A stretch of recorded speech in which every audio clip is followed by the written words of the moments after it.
Right there guys, welcome back to the channel. I've got 4 things to talk to you about today. First off, let's touch on this Jordan Henderson stuff, yeah? So basically it looks like the deal's going to be concluded this week now. After we had the whole shenanigans, shall we say, at the beginning of the deal where they wanted him on a free transfer and then Liverpool wanted 20 million. We've agreed a fee of about 12 million with add-ons apparently, which I still think's quite a low fee. But yeah, it looks like it's heading towards its conclusion. The other day he said goodbye to the AXA staff, and then today he's also said goodbye to the team, so you would think there's going to be some sort of official announcement before the end of the week, where he'll be on his way then to Croatia to meet up with the rest of the squad that he's going to. Henderson, you know, I feel bad that he's going a little bit. He's been the most successful captain since I've been alive, basically. You know, I've never seen Liverpool win a league until he did it. I'm not saying he's a better captain. Well, he's a more successful captain than what I've had in my lifetime, but I'm not saying he's a better player than Gerrard. Like, Gerrard's obviously a better player, but he's the most successful. And it comes down to many other factors as that, you know, Gerrard probably didn't have as many good players around him and yada yada yada. I'm not going to go into that in depth anymore, but, you know, thanks for the memories, Henderson. You know, all the best in your new adventure, and I hold no hard grudges against you or anything like that, you know. Probably time for you to move on anyway, and you probably had a conversation with Klopp in regards to your playing time that was coming up in this upcoming season. And I wonder if you've had a chat with Southgate, you know, to talk about whether going to Saudi is going to affect your international games. You would think it would, but then Southgate's picked Harry Maguire from Man United and he's hard to kick the ball, so who knows guys, who knows. Henderson may still go to the Euros next year. So next up, I think we'll touch on this Fabinho stuff, because this does kind of tie into the whole Henderson play thing. So the proposed deal is now apparently in jeopardy. There's a £40 million bid gone in. All parties remain committed to getting it done if possible. This is from David Ornstein at The Athletic.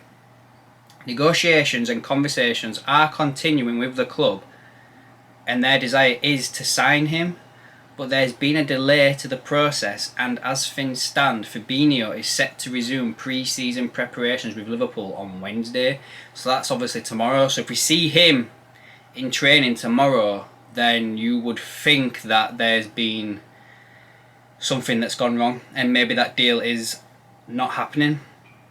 If he's not in training tomorrow, then I would presume that it's all sorted out, basically, for me. It says here he's been left out of the German manager's, you know, Klopp's camp in Germany since he never went, did he, basically? And they've returned to the UK on Monday. Fabinho's in Liverpool at the apparently this moment in time, though there has been pictures of him in the Manchester airport. I've seen them circulating. And will rejoin his teammates at AXA Training Centre unless a breakthrough can be made.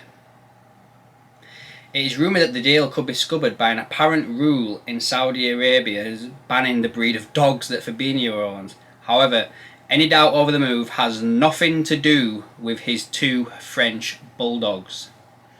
And then it just touches here on the rest of the outgoings from Liverpool. So who knows what's going on here, guys? If it's got nothing to do with the dogs, I would surmise that it's got something to do with the money. Now, we seem to have had some shenanigans with these 2 Saudi clubs that we've been dealing with. You know, the first one with Henderson wanted to get him on a free transfer, then didn't want to pay hardly any money, but they could afford to pay him 700 grand a week, rumoured to be, to get him, but won't pay a transfer fee, whatever.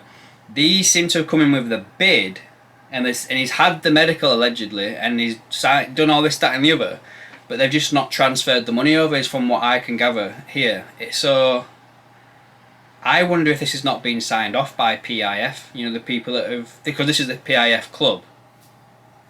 I wonder if they've not signed it off and they want to change the deal and the parameters of the deal now, maybe. Who knows? Very interesting to see if he rocks up to training tomorrow anyway, for me.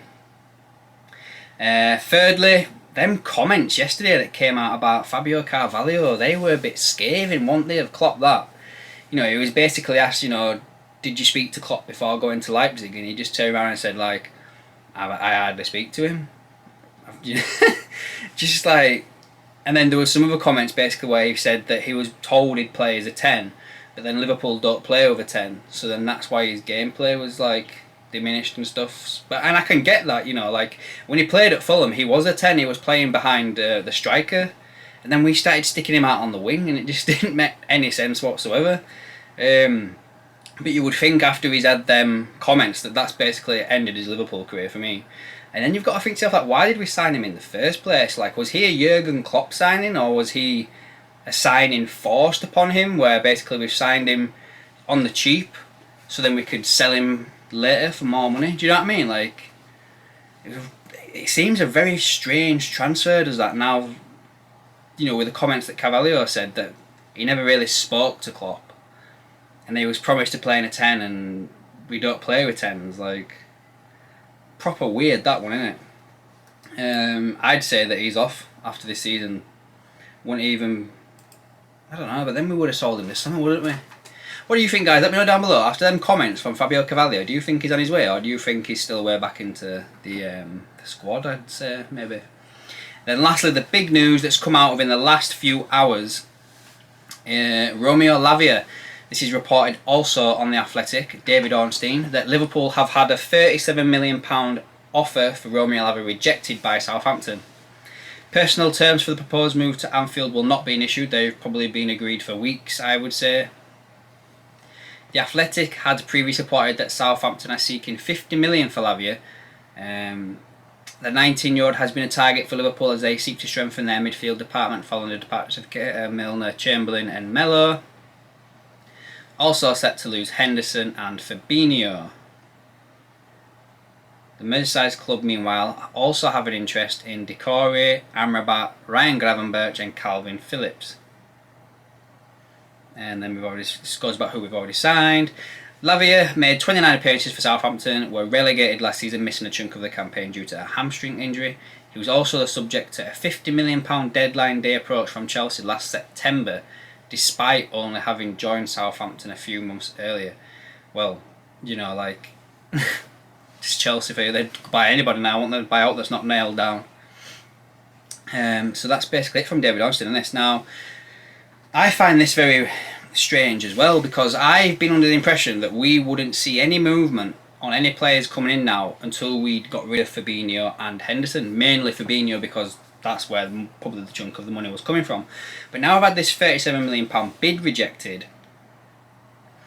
I wonder if that Fabinho stuff's not legit. I don't know, guys. Weird. Anyway, so 37 million. They want 50. Where do you think we're going to meet? I reckon we might meet between 40 42 million. You know, we've come up a little bit, they've come down a little bit. And they get a little bit more than they would do for him if he was to go join City next year, you know, for the 40 million buyback clause that they've got. It's a risk, is this one. I think I said this before in a video, like, I don't think he's worth 50 million by any stretch or any imagination or anything like that, right? But we run the risk of, if we don't sign him now and he has like an amazing season, City get him for 40 million if they want him back. I understand that. But if they don't want him back but he has an amazing season, this kid could be someone like Caicedo or Declan Rice price, and then Liverpool definitely won't be buying him for 100 million. Do you know what I mean? So do we get him now at a slightly more expensive cost than what we want to pay for him, or do we run the risk of losing him for 40 to City, or paying even more for him next year? You know, his numbers, like I saw a stat earlier on today where it was like, I think in the middle third of the pitch he was ranked highest in Europe out of all players under the age of like 21, 22 or something like that. He was above Jude Bellingham by like a fair amount as well. I think it was him, and then Bellingham was like second on winning the ball back in the middle third. So he comes with some good stats. Now, obviously, if he just I don't know what to suggest, guys, with this one. I really don't. Like, I don't want to pay 50, but then I don't want to lose him to City next year if they take it up, and then I don't also want to run the risk of having to pay even more money. You know, I've been saying for a while, I hope Liverpool take a few more risks and get players before they reach that next point, you know, and where the valuation is. You know, Caicedo, for instance, like, we could have had him for 4 million before he went to Brighton, but then turned it down, and now he's a £100 million player. I understand it's all if, ands and maybes. Like, we could sign Lavia and he could get... No, I don't mind. I won't say it. But you know what I was going to say, right? And then we're knackered, or, you know, we could not sign him and he could become a world beater. You know, there's nothing guaranteed in football, but I would take the risk on him. And then, as well, guys, just I guess there's another question here we have to also think of as well is, if this Fabinho deal does fall through, would you be happy with having Fabinho and Lavia as our 2 6s? You know, Fabinho potentially being the starter and then Lavia being the backup, and then Lavia gradually getting more game time as the season goes on. Potentially. The one other thing as well I'm a little bit worried about is the time scale of this now.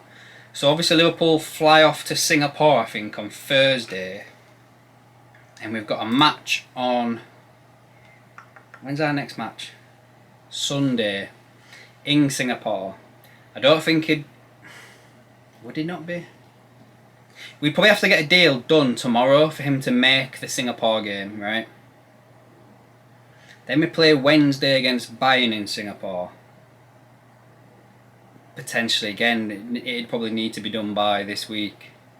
Get a few training sessions in, then get a game in.